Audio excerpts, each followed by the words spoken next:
when I sent you this demo, within probably 10 minutes, I get this text back and it just says, dude, but it's like 400 characters long.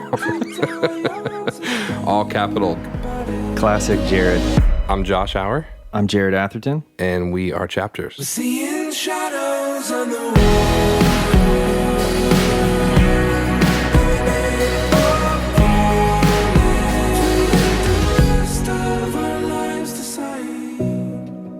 What does it mean? What is it from?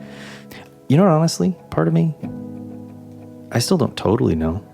There's things that I kind of assume, but we haven't actually literally ever talked about down it. with the lyrics and Right, like you and I haven't literally spelled it out either. Do you want to know exactly what it means to me? Or do you want to attach your own meanings to it? Yeah. Seeing something as hopeful and celebratory as a wedding video of people celebrating with their family and friends to the song that's saying shadow on the water, come like I can see, which is an ominous picture, but somehow for them that works. And you know what? It doesn't have to be that. None of these lyrics have to mean what they mean to me, to anyone else. It's really a question, honestly.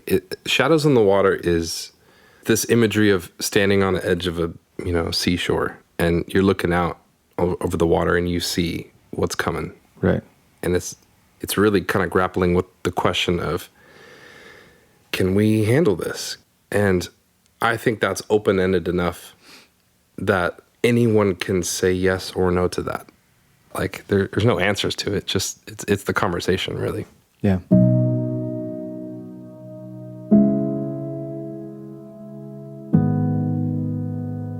I was always told when I was growing up, the upright piano had a practice mode. It was a quiet mode, so you could play quieter and not bother people. But really what it was is a layer of felt, kind of a material that goes in between the hammers of the piano and the strings themselves. And I always thought that practice mode of the piano was the coolest sounding thing. Mm-hmm. Anyway, so we use that a lot in our stuff. We just are really drawn to that sound. Anyway, this one's really like double fabric material on there. So it's very percussive and crunchy. And so I was playing a single note with a bunch of delay processing and reverbs and stuff. And then I liked that and started putting some chords to it.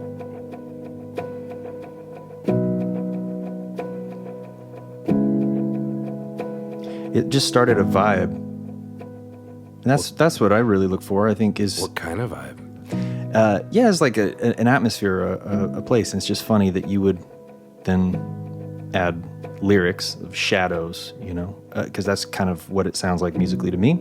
This was the demo. This is what you sent me.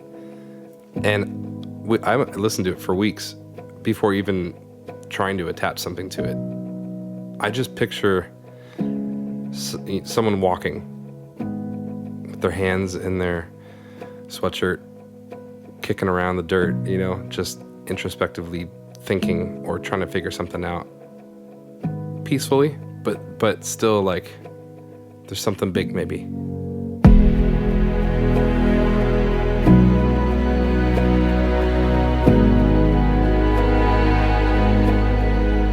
I get really inspired when I have parts to cut up, and I remember taking this into a session and just moving pieces around and singing to it. And I think the first thing I actually recorded was these really high oohs that almost felt like strings. And sometimes I'll do that kind of in the place of maybe what strings could be or some sort of instrument, just some real high girly sounding oohs. What? And these are the oohs from the track. Nope. No, they're not. Cool. It's really cool.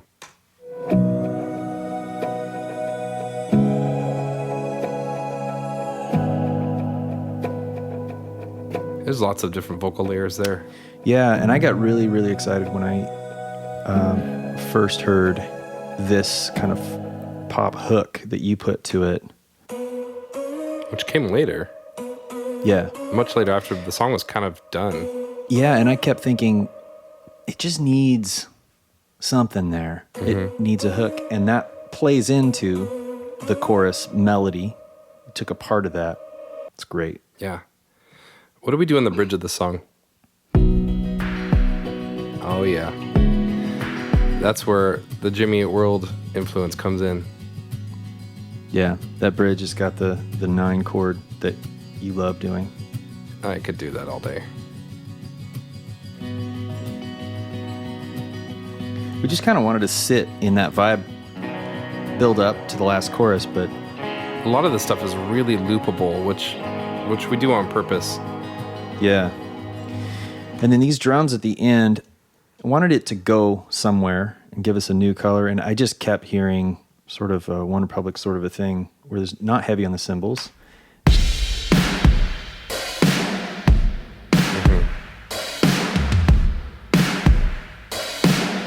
All programs? Yeah. We didn't do anything live on this one? There's a phrasing to it with those fills.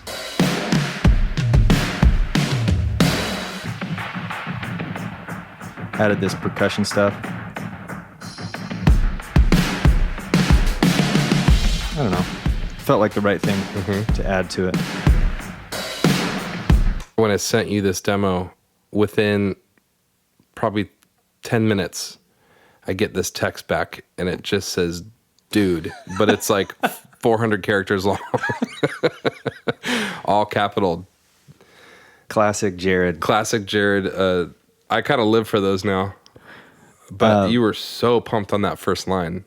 Yeah, I heard that first line, and it's just one of those things when I hear something I really love, I jump up out of my seat and I'm glad I'm home alone probably, but I start dancing around like super excited, and I'm like freaking out.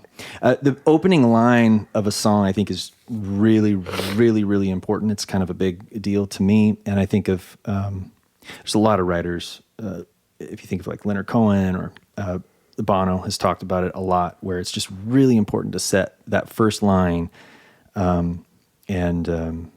This one has just got one of those statements where it just thrusts you right in the middle of it, like a great Aaron Sorkin kind of a episode, you know. I actually don't know who that is. Who is that? I said West Shirley. Wing. Oh. He's a screenwriter.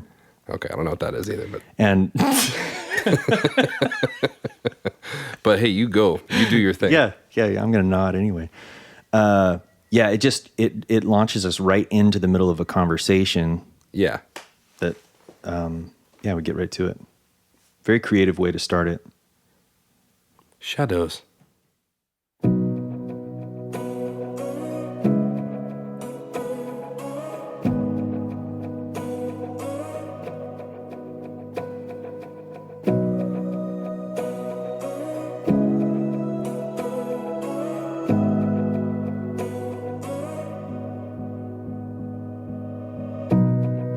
Call me crazy, but it makes sense.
of our lives decide.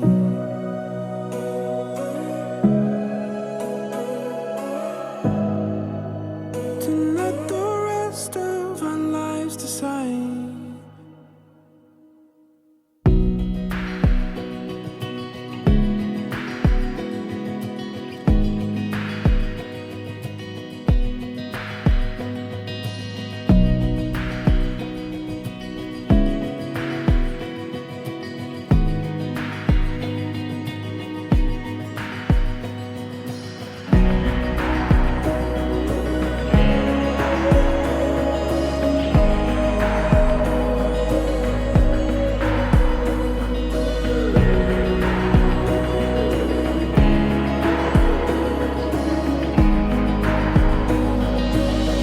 We're seeing shadows on the wall. We're so honest. Seeing shadows on the wall. Burning up honest. Seeing shadows on the wall. We're so seeing shadows on the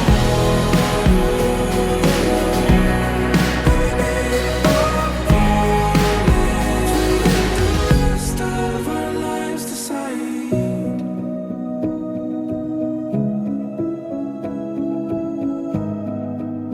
To let the rest of our lives decide.